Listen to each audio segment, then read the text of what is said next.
Cinema ലോകത്തെ പുതുപുത്തൻ വാർത്തകളും സെലിബ്രിറ്റീസിന്റെ വിശേഷങ്ങളും ഉടനടി അറിയാൻ സബ്സ്ക്രൈബ് ചെയ്യുക മലയാളി ലൈഫ്. ഒപ്പം അടുത്തുള്ള ബെൽ ബട്ടൺ കൂടി ക്ലിക്ക് ചെയ്താൽ ഞങ്ങൾ വീഡിയോ അപ്ലോഡ് ചെയ്യുന്നത് ഉടൻ തന്നെ നോട്ടിഫിക്കേഷനും ലഭിക്കും. മോഹൻലാലിന്റെ നായികയായി എത്തി പിന്നീട് നിരവധി സിനിമകളിൽ ശ്രദ്ധേയ വേഷങ്ങൾ കൈകാര്യം ചെയ്ത നടിയാണ് ചിത്ര. ആറാം തമ്പുരാനിലെ തോട്ടത്തിൽ മീനാക്ഷിയായും ദേവാസുരത്തിലെ സുഭദ്രാമയായും ശ്രദ്ധിക്കപ്പെട്ട നടി സിനിമയിൽ തനിക്കുണ്ടായ സൗഹൃദങ്ങളെക്കുറിച്ചും ശോഭനയുമായുള്ള പിണക്കത്തെക്കുറിച്ചും തുറന്നു പറഞ്ഞിരിക്കുകയാണ്. ചിത്ര എന്ന നടിയുടെ പേര് സിനിമാ പ്രേക്ഷകർക്ക് അത്ര സുപരിചിതമല്ലെങ്കിലും നടിയുടെ മുഖം മലയാളികൾ മറക്കില്ല. നിരവധി ചിത്രങ്ങളിൽ ചെറുതും വലുതുമായ കഥാപാത്രങ്ങളായി ചിത്ര വന്നിട്ടുണ്ട്. ഒരു കാലത്ത് മോഹൻലാലിന്റെയും മമ്മൂട്ടിയുടെയും സുരേഷ് ഗോപിയുടെയും ഒക്കെ ചിത്രങ്ങളിൽ നായിക ആയിരുന്നില്ലെങ്കിലും അതിനൊപ്പം സാന്നിധ്യമറിയിച്ച കഥാപാത്രങ്ങൾ ചെയ്ത് അനശ്വരമാക്കിയ നടി കൂടിയാണ് ചിത്ര. ആറാം തമ്പുരാനിലെ തോട്ടത്തിൽ മീനാക്ഷിയെ ആർക്കും മറക്കാൻ കഴിയില്ല. ആകെ ഒരു രംഗം മാത്രമേ ഉള്ളൂവെങ്കിലും ആ പേരും രൂപവും ആരാധകർ ശ്രദ്ധിച്ചിരുന്നു. തെന്നിന്ത്യൻ ഭാഷകളിലെല്ലാം അഭിനയിച്ചിരുന്നു ചിത്ര. അച്ഛനായിരുന്നു താരത്തിനൊപ്പം എന്നും ഉണ്ടായിരുന്നത്. ലൊക്കേഷനിലും താമസ സ്ഥലത്തുമൊക്കെ കൂട്ടായി അച്ഛനുണ്ടാവുമായിരുന്നുവെന്ന് താരം പറയുന്നു. അമ്മയുടെ വിയോഗത്തിന് ശേഷമാണ് അച്ഛൻ ഒന്നുകൂടെ കർക്കശക്കാരനായി മാറിയതെന്ന് താരം പറയുന്നു. ലൊക്കേഷനിൽ വെച്ച് ആരുമായും സംസാരിക്കരുതെന്നും ചിത്രീകരണം കഴിഞ്ഞാൽ ഉടൻ മുറിയിലേക്ക് പോന്നോളണം എന്നുമായിരുന്നു അദ്ദേഹത്തിന്റെ നിബന്ധന.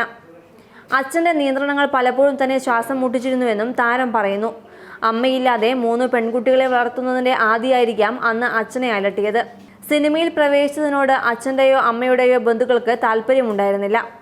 അതിനിടയിൽ വല്ല പെരുദോഷം കൂടി കേട്ടാൽ തീർന്നു. അന്ന് താൻ അനുഭവിച്ചിരുന്ന വീർപ്പുമുട്ടലുകളെക്കുറിച്ച് കൃത്യമായി മനസ്സിലാക്കിയവരിൽ ഒരാളായിരുന്നു നടി സീമയെന്ന് താരം പറയുന്നു. ഉർവശി, ശോഭന, ഉണ്ണിമേരി ഇവരൊക്കെ ഒരുമിച്ച് പുറത്തു പോകുന്നതും കറങ്ങി അടിക്കുന്നതുമൊക്കെ കാണുമ്പോൾ തനിക്ക് സങ്കടമായിരുന്നു. ചീട്ടുകളിയും ഷോപ്പിങ്ങുമൊക്കെയായി അവർ പരമാവധി ആസ്വദിക്കുകയായിരുന്നു. എന്നാൽ തൻ്റെ മനസ്സിലുള്ള സങ്കടത്തെക്കുറിച്ച് സീമ ചേച്ചി മനസ്സിലാക്കിയിരുന്നു. സ്നേഹം കൊണ്ടാണ് അച്ഛൻ നിന്നെ പൊതിഞ്ഞു വെച്ചിരിക്കുന്നതെന്ന് പറഞ്ഞ് ചേച്ചി ആശ്വസിപ്പിക്കാറുണ്ടായിരുന്നുവെന്നും താരം ഓർത്തെടുക്കുന്നു. ശോഭനയുമായുള്ള പിണക്കത്തിന് പിന്നിലെ കാരണത്തെക്കുറിച്ചും ചിത്ര വ്യക്തമാക്കിയിരുന്നു. അതിനു പിന്നിലെ കാരണവും അച്ഛൻ്റെ നിർബന്ധ ബുദ്ധിയായിരുന്നുവെന്നാണ് താരം പറയുന്നത്. ഏതോ ഒരു സിനിമയുടെ സെറ്റിൽ വെച്ച് ശോഭന തന്നെ അവരുടെ മുറിയിലേക്ക് വിളിച്ചിരുന്നു. ഇതേക്കുറിച്ചറിഞ്ഞ അച്ഛൻ ദേഷ്യപ്പെടുകയായിരുന്നു. അവൾ ആരാ? നീ എന്തിനാണ് അവരുടെ മുറിയിൽ പോകുന്നത്? വേണമെങ്കിൽ അവർ നിന്റെ മുറിയിൽ വരട്ടെ എന്ന നിലപാടിലായിരുന്നു അച്ഛൻ. അന്ന് താൻ മുറിയിൽ കിടന്ന് കരയുകയായിരുന്നു. ഈ സംഭവത്തെക്കുറിച്ചറിഞ്ഞ ശോഭനയ്ക്കാവട്ടെ പിന്നീട് തന്നോട് മിണ്ടാൻ പ്രയാസവുമായിരുന്നുവെന്നും ചിത്ര പറയുന്നു. തന്നെ നിയന്ത്രിക്കുന്ന തരത്തിലുള്ള അതേ നിലപാട് നല്ല കഥാപാത്രങ്ങളിലൂടെ തൻ്റെ കലാജീവിതത്തിന് പിന്തുണയേകാനായിരുന്നു അദ്ദേഹം ശ്രമിച്ചത്.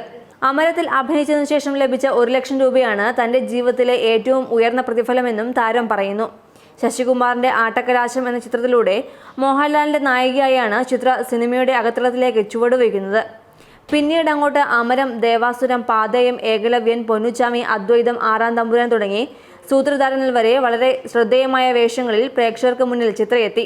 മമ്മൂട്ടി ചിത്രങ്ങളായ അമരം, പാതയം, കളിക്കളം, ഈ തണുത്ത വെളുപ്പാം കാലത്ത് തുടങ്ങിയ ചിത്രങ്ങളിലൊക്കെ ചെറുതും വലുതുമായ കഥാപാത്രങ്ങളായി ചിത്ര എത്തിയിട്ടുണ്ട്. Entertainment desk, Malayali life.